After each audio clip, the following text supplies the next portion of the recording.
बिस्मिल्लाहिर्रहमानिर्रहीम। इब्तिदा है रब्बे जलील के बाबरकत नाम से जो दिलों के भेद खूब जानता है। अस्सलाम वालेकुम डियर स्टूडेंट, उम्मीद करता हूँ सब लोग खैरियत से होंगे। जी डियर स्टूडेंट, हम लोग 9th क्लास की केमिस्ट्री का chapter number 1 fundamentals of chemistry study कर रहे हैं और आज हमारा जो टॉपिक है वो है कंपाउंड। कंपाउंड जो होता है वो भी बेसिकली एक सब्सटेंस की आगे टाइप होती है। कंपाउंड को हम लोग इस तरह से डिफाइन करेंगे, compound is a substance. Compound is a substance, compound जो होता है वो सब्सटेंस होता है, pure form of matter made up of, किससे बना होता है, 2 और मोर एलिमेंट्स। जो कंपाउंड होता है हमारे पास वो भी एक प्योर फॉर्म ऑफ मैटर होती है जो कि बना होता है 2 या 2 से ज्यादा एलिमेंट से, केमिकली कंबाइंड टुगेदर, जो कि एक दूसरे के साथ केमिकली कंबाइन हुए हों, in a fix ratio by mass. और जो है उनकी जो जब वो एक दूसरे के साथ कंबाइन हो रहे हो तो वो बाय मास भी जो उनकी रेशियो है वो फिक्स होनी चाहिए। एक दफा दोबारा देख लें, compound is a substance made up of 2 or more elements chemically combined together in a fixed ratio by mass।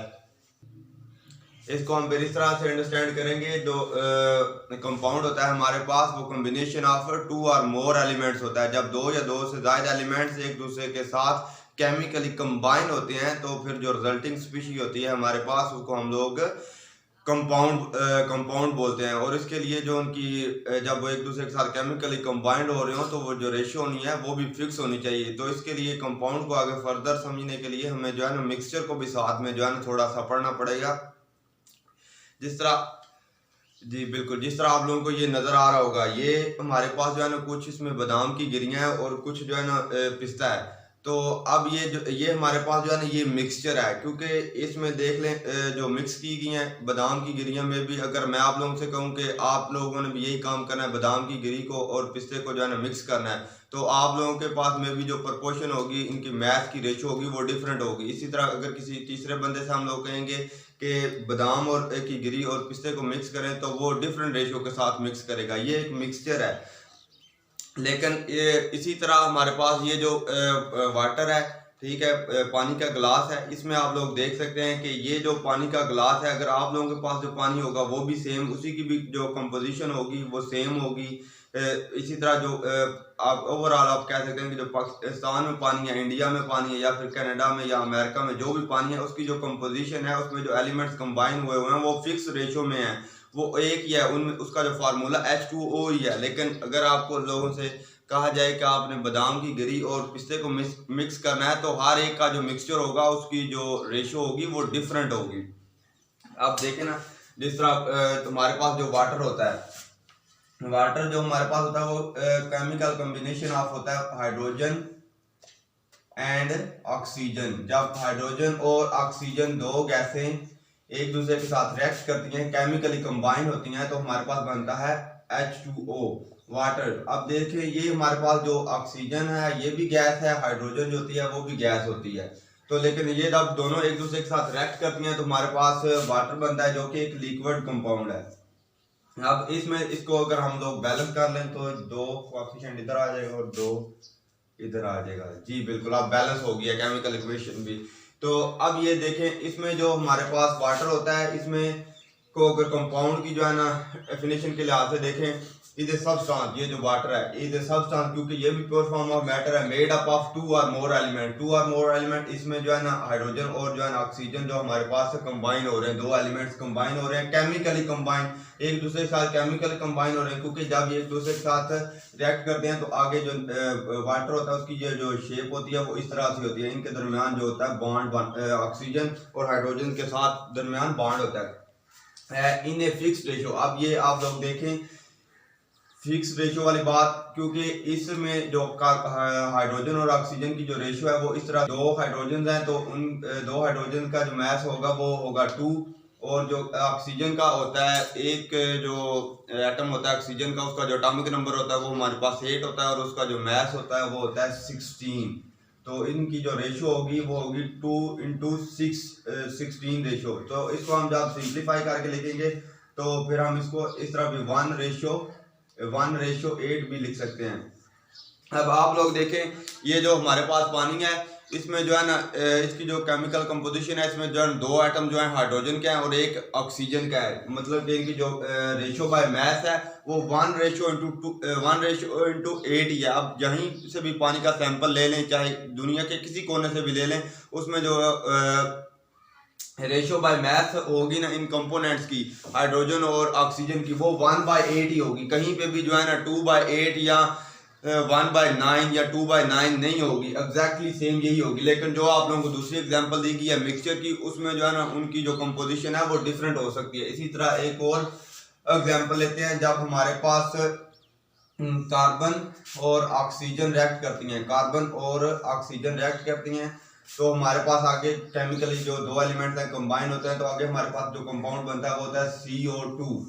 अब ये देख ले, इसमें भी जो है CO2 कार्बन डाइऑक्साइड होती है, वो भी प्योर फॉर्म ऑफ मैटर है, सब्सटेंस है, मेड अप ऑफ बनी होती है 2 और मोर एलिमेंट। इसमें भी 2 एलिमेंट कार्बन और ऑक्सीजन एक दूसरे के साथ रिएक्ट कर रहे होते हैं, केमिकली कंबाइन होते हैं इन ए फिक्स्ड रेशो। अब देखें, इसमें भी देखें, जो कार्बन होती है हमारे पास, उसका जो मास होता है वो होता है 12, और जो ऑक्सीजन का एक एटम का एटॉमिक मास होता है वो 16 होता है। और इसी तरह अगर हम लोग जो 2 का काउंट करेंगे, 2 एटम्स हैं, तो इसका जो मास होगा वो होगा हमारे पास 32। तो 32 हो गया। अब इनकी जो रेशियो, इनको सिंप्लीफाई करेंगे तो ये होगा 6:16। इसी तरह फिर आगे हमारे पास हो जाएगा जी ये 3:8। तो अब देख लें, जो कार्बन डाइऑक्साइड होगी जहाँ पे भी है हमारे यूनिवर्स में, उसमें जो मैसेज की जो रेशियो है वो हमारे पास 3:8 होगी। जो कार्बन और जब कार्बन और ऑक्सीजन इस रेशियो के साथ एक दूसरे के साथ कंबाइन होंगे 3:8 के हिसाब से, तो फिर जो हमारे पास जो आगे कंपाउंड बनता है उसको हम लोग कार्बन डाइऑक्साइड बोलते हैं। और जो कंपाउंड बनता है हमारे पास, उसकी जो प्रॉपर्टीज होती हैं वो अपने बनने वाले जो कंपोनेंट्स होते हैं या रिएक्टेंट्स होते हैं उनसे बिल्कुल ही इंटायरली डिफरेंट होती हैं। जिस तरह पहली इसकी प्रॉपर्टीज होती है इन कंपाउंड में elements lose their own properties. कहने का मतलब यह है कि एलिमेंट जो होते हैं उनकी जो अपनी प्रॉपर्टीज होती हैं वो खत्म हो जाती हैं, वो लूज हो जाती हैं, एंड प्रोड्यूस और आगे प्रोड्यूस न्यू कंपाउंड, और नए कंपाउंड बनते हैं दैट हैव, जिनकी होती हैं हैव इंटायरली डिफरेंट प्रॉपर्टीज। अब इस बात में ये जो प्रॉपर्टी है कंपाउंड की, इसमें वो ये कह रहा है कि जब एलिमेंट्स एक दूसरे के साथ केमिकली कंबाइन होते हैं तो उनकी जो अपनी प्रॉपर्टीज होती हैं, केमिकल प्रॉपर्टीज, वो लूज हो जाती हैं, वो इंटायरली इनटू, जब वो एक दूसरे के साथ रिएक्ट करते हैं तो जो नया कंपाउंड बनता है उसकी जो केमिकल प्रॉपर्टीज होती हैं वो इंटायरली डिफरेंट होती हैं। फॉर एग्जाम्पल आप देखें, हमारे पास ये जो खाने का नमक होता है, उसमें जो जब सोडियम सॉलिड होता है और जब वो रिएक्ट करता है क्लोरीन के साथ, क्लोरीन गैस होती है Cl2, जब ये 2 चीज़ें जो है ना, जो सोडियम होता है, इसको भी अगर हम लोग पानी में जो है ना ऐड करें तो उसको जो है ना आग लग जाएगी। तो इसी तरह ये जो हमारे पास क्लोरीन है, ये भी एक जहरीली गैस होती है। ये जब दोनों एक दूसरे के साथ रिएक्ट करते हैं तो हमारे पास बनता है NaCl, खाने का नमक। तो अब आप लोग देख लें, जो खाने का नमक होता है उसको अगर हम लोग जो है ना पानी में जो है डिजॉल्व करें तो उसको कुछ नहीं होता, ये भी आगे से जो है ना सॉलिड ही होता है। आप देखें ना, ये जो हमारे पास सोडियम होती है, ये एक सोडियम जो है ना, ये एक जहरीला सॉलिड है, मतलब कि जिसको जब पानी में जब हम ऐड करेंगे तो पानी को आग लग जाती है। इसी तरह अगर क्लोरीन जो है वो पानी में ऐड करके जो है ना आप कह सकते हैं कि पी ली जाए, तो जो है अगर कुछ उसके ml जो है ना ml हम लोग जो है ना अगर पी लें तो फिर जो है ना हमारी मौत भी वाक़या हो सकती है, क्योंकि इसको भी जो है ना हैंडल करना मुश्किल हो जाए। लेकिन जब ये दोनों चीज़ें, दोनों जहरीली चीज़ें, ठीक है, एक दूसरे के साथ रिएक्ट करती हैं तो आगे हमारे पास जो बनता है सोडियम क्लोराइड। इसके बगैर तो आप कह सकते हैं कि जो ना ज़िंदगी के जायके जो है ना वो अधूरे हैं, क्योंकि हमें जो है ना खानों को जो है ना खानों में भी हम ऐड कर देते हैं। हमारी डेली लाइफ में, हर रोज़मर्रा की ज़िंदगी में, हर जगह पे भी जितनी भी हमारी जो है ना आप कह सकते हैं कि खाने वाली चीज़ें या दूसरी आइटम्स है ना, उनमें जो है ना नमक का इस्तेमाल हो रहा है और ये ज़िंदगी के लिए मुफीद भी है। अब देखें इनकी प्रॉपर्टीज़ देखें, क्लोरीन की प्रॉपर्टीज़ देखें और इसकी जो प्रॉपर्टी, ये दोनों ही आप कह सकते हैं सोडियम अगर क्लोरीन अलग-अलग यूज़ किए जाएँ तो वो ज़िंदगी के लिए मुज़र सेहत हैं, लेकिन जब जो सोडियम क्लोराइड है वो एक अल्लाह ताला की एक नेमत है। इसी तरह आप लोग देख लें, ये जो हाइड्रोजन और ऑक्सीजन है, ये भी दोनों गैसेज हैं, लेकिन जब दोनों रिएक्ट होती हैं तो आगे एक लिक्विड, एक नया प्रोडक्ट बन जाता है। तो कहने का मतलब यह है कि जो कंपाउंड बनता है, जो उनमें जो जब दो एलिमेंट्स रिएक्ट करती हैं तो उनसे जो आगे नया प्रोडक्ट बनता है जो कि कंपाउंड होता है, उसकी जो केमिकल प्रॉपर्टीज होती हैं वो अपने जो रिएक्टेंट्स होते हैं या जिनसे वो कंपोनेंट्स होते हैं या कॉन्स्टिट्यूएंट होते हैं उनसे बिल्कुल मुख्तलिफ होती हैं। आगे जो हमारे पास नेक्स्ट प्रॉपर्टी है वो है compounds can not be broken into their constituents bye simple physical methods. वो अब ये कह रहा है कि जो कंपाउंड्स होते हैं उनको हम लोग उनके कंपोनेंट्स में दोबारा डिवाइड नहीं कर सकते, उनके component by any physical method. Physical method अब आप लोगों को ये समझ रहे होंगे कि फिजिकल मेथड वो होता है जिस तरह अगर हम लोग ये जो मिक्सचर वाली एग्जांपल है, अब अगर हमें इसमें से ये कहा जाए कि पिस्ते को हम लोगों ने अलहदा करना है तो बादाम को अलहदा करना है, तो हम ये 1 या 2 मिनट में अलहदा कर लेंगे। फिजिकल मेथड ये है। लेकिन अगर हमें ये कहा जाए कि जो है ना ये जो हमारा वाटर का ग्लास है, ठीक है, इसमें से हम लोगों ने जो है ना हाइड्रोजन गैस और ऑक्सीजन गैस को अलहदा करना है, जो कि इम्पॉसिबल है बाय फिजिकल मेथड, क्योंकि ये केमिकली एक दूसरे के साथ कंबाइन हुए, उनके दरमियान बॉन्डिंग हुई है, तो इनको जो है एक दूसरे से सेपरेट करना मुश्किल है। तो जो या फिर आप कह सकते हैं किसी तरह ये जो हमारे पास नमक होता है, सोडियम क्लोराइड होता है, उसका एक पत्थर लें और हैमर के थ्रू या आप कह सकते हैं कि हथौड़ी के थ्रू जो है ना उसके ऊपर जो है ना जोर से हीट करें, तो कहीं भी आप लोगों ने देखा है तो वो अपने ही जो है ना छोटे छोटे पीसेस में ही जो है ना और जो है सब डिवाइड हो जाता है। कभी ऐसा नहीं हुआ कि अगर आप नमक के पत्थर पे जो है ना हथौड़ी के साथ जो है ना हथौड़ी मारे और वो जो है ना सोडियम और जो है ना अपने क्लोरीन में जो है ना डिवाइड हो जाए। वो आगे फर्दर पीसेस में तो डिवाइड होता है, लेकिन वो भी जो पीसेस होते हैं वो भी सोडियम क्लोराइड के, वो भी नमक के ही होते हैं। तो कहने का मतलब यह compound can not be broken into their constituent bye simple physical method. जो कंपाउंड होते हैं वो अपने कंपोनेंट्स में फिजिकल मेथड के थ्रू डिवाइड नहीं हो सकते। लेकिन इसके अपोजिट में जो मिक्सचर होते हैं उनके जो कंपोनेंट्स होते हैं उनको जो है ना उनके जो रिएक्टेंट्स होते हैं, कंपोनेंट्स होते हैं, उनमें जो है ब्रोक कर सकते हैं। उनमें जो है आप जिन चीज़ों से वो मिलकर बने होते हैं उनमें वो हम लोग डिवाइड कर सकते हैं। लेकिन इनको अगर हम लोगों ने कंपोनेंट में डिवाइड करना हो तो हम लोग इनकी इलेक्ट्रोलिसिस बाय केमिकल मेथड हम लोग कर सकते हैं। जिस तरह अगर हम लोग वाटर को जो है वाटर की इलेक्ट्रोलिसिस करते हैं, मतलब कि जो पानी होता है उसमें से करंट गुजारते हैं, इलेक्ट्रोलिसिस होती है, तो ये अपने जो कंपोनेंट्स होते हैं उसमें इलेक्ट्रोलिसिस करेंगे तो फिर ये है ना हाइड्रोजन और ऑक्सीजन में जो है ना ब्रेक डाउन हो जाता है, अपने कंपोनेंट्स में डिवाइड हो जाता है। लेकिन ये जो सारा जो प्रोसेस है इलेक्ट्रोलिसिस है, ये एक केमिकल मेथड है, केमिकल मेथड है।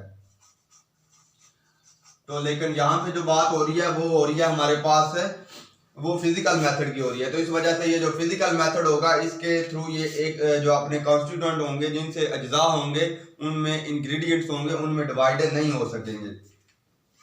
कंपाउंड आगे जो हमारे पास नेक्स्ट प्रॉपर्टी है, compounds are formed when elements combine chemically in a fixed ratio of mass. अब इसमें वो ये कह रहा है कि जो कंपाउंड्स होते हैं वो तब बनते हैं जब एलिमेंट्स जो होते हैं वो एक दूसरे के साथ कंबाइन करते हैं, केमिकली कंबाइन करते हैं। किस वक्त? जब उनकी जो रेशियो ऑफ मास होती है वो भी फिक्स्ड हो। अब आप लोग देखें ना, जिस तरह ये हमने इधर डिस्कस किया है कि हाइड्रोजन और ऑक्सीजन किस रेशियो में 1:8 के हिसाब से एक दूसरे के साथ रिएक्ट करते हैं तो फिर वाटर बनता है। अगर ये रेशियो इससे कम होगी या ज्यादा होगी तो फिर वाटर नहीं बनेगा। सेम कंडीशन यहाँ पे ये भी है, कार्बन डाइऑक्साइड के लिए भी 3:8 है। तो जब कार्बन और ऑक्सीजन 3:8 के हिसाब से रिएक्ट करेंगी तो फिर जो आगे हमारे पास न्यू कंपाउंड बनेगा वो कार्बन डाइऑक्साइड होगा। लेकिन मिक्सचर के लिए जो आप लोगों को एग्जांपल दी है कि पिस्ता और बादाम की, अब वो मिक्सचर आप लोग जो है ना 2 बादाम की गिरियां और 10 जो है ना पिस्ते के जो है ना दाने लेकर भी बना सकते हैं। इसी तरह इसके अपोजिट जो है ना आप कह सकते हैं कि 5 पिस्ता के जो गिरियां हैं वो लेकर और जो है ना 3 बादाम की गिरियां लेकर भी बना सकते हैं। उनकी जो कंपोजिशन है या फिक्स रेशियो ऑफ मास वो रिक्वायर नहीं है। लेकिन कंपाउंड के लिए ये लाजमी है कि आप लोगों के जो एलिमेंट्स कंबाइन हो रहे हैं केमिकली, उनकी जो रेशियो ऑफ मास है वो भी फिक्स्ड होनी चाहिए। जिस तरह वाटर के लिए हमारे पास होती है 1:8 और जो हमारे पास कार्बन डाइऑक्साइड के लिए वो है 3:8। तो वाटर के लिए अगर ये रेशियो आप कह सकते हैं 1.1 भी हो जाएगी तो फिर भी जो है ना वो वाटर हमारे पास नहीं बनेगा। लास्ट पे जो हमारे पास है प्रॉपर्टी वो है all compounds are represented by chemical formula. जितने भी हमारे पास कंपाउंड्स हैं उन सब के केमिकल फार्मूले भी हैं। जिस तरह जो हमारे पास सोडियम क्लोराइड होता है उसका जो हमारे पास फार्मूला है केमिकल फार्मूला वो NaCl है। इसी तरह हमारे पास जो वाटर है उसका जो केमिकल फार्मूला H2O है। इसी तरह हमारे पास जो कार्बन डाइऑक्साइड है उसका जो केमिकल फार्मूला है वो CO2 है। और जो हमारे पास एक चूने का पत्थर होता है कैल्शियम कार्बोनेट, उसका जो फार्मूला होता है वो CaCO3 है। लेकिन इसके बाद अब आप लोग देख लें जितने भी जो हमारे पास मिक्सचर होंगे उनका कोई केमिकल कंपाउंड जो फार्मूला होगा वो नहीं होगा। तो ये थे इनकी प्रॉपर्टीज। एक दफ़ा दोबारा रिपीट कर रहा हूँ। Compound is a substance made up of 2 or more elements chemically combined together in fixed ratio by मास। अब इसमें वो ये कह रहा है कि जो कंपाउंड होते हैं वो उस वक्त वजूद में आते हैं जब 2 या 2 से ज़्यादा एलिमेंट्स एक दूसरे के साथ कंबाइन होते हैं, केमिकली कंबाइन होते हैं in a fix ratio of mass. जब वो एक दूसरे के साथ केमिकली कंबाइन हो, फिक्स रेशियो में हो, उनकी जो मैथ की रेशियो है वो भी फिक्स होनी चाहिए, इरेगुलर नहीं होनी चाहिए। तो फिर जो आगे नई स्पीशी बनती है उसको हम लोग कंपाउंड बोलते हैं। कंपाउंड जो होता है वो भी एक प्योर मैटर है, प्योर फॉर्म ऑफ मैटर होती है। लेकिन इसके जो अपोजिट में जो मिक्सचर होती है वो प्योर फॉर्म ऑफ मैटर नहीं होती है। आगे जो कंपाउंड होता है उसमें जो नया कंपाउंड बन रहा होता है एलिमेंट्स के केमिकल कंबाइन होने से उसकी जो प्रॉपर्टीज होती हैं वो अपने कॉन्स्टिट्यूएंट या रिएक्टेंट से इंटायरली डिफरेंट होती हैं। और जो कंपाउंड होता है उसको हम उसके जो कंपोनेंट्स होते हैं उनमें डिवाइड नहीं कर सकते किसी भी फिजिकल मेथड के थ्रू। नेक्स्ट हमारे पास जो है वो कंपाउंड जब एक दूसरे के साथ केमिकली कंबाइन होते हैं तो एलिमेंट्स उस कंपाउंड उस वक्त बनते हैं जब एलिमेंट एक दूसरे के साथ फिक्स रेशियो ऑफ मास से कंबाइन होंगे। तो और लास्ट पॉइंट ये था कि all compounds are represented by chemical formula. तो ये कि हर कंपाउंड जितने भी तमाम कंपाउंड्स हैं उनके जो है ना केमिकल फार्मूला के साथ रिप्रेजेंट किया जाता है। लेकिन जो हमारे पास मिक्सचर होते हैं उनका कोई केमिकल फार्मूला नहीं होता। जज़ाकल्लाह खैर।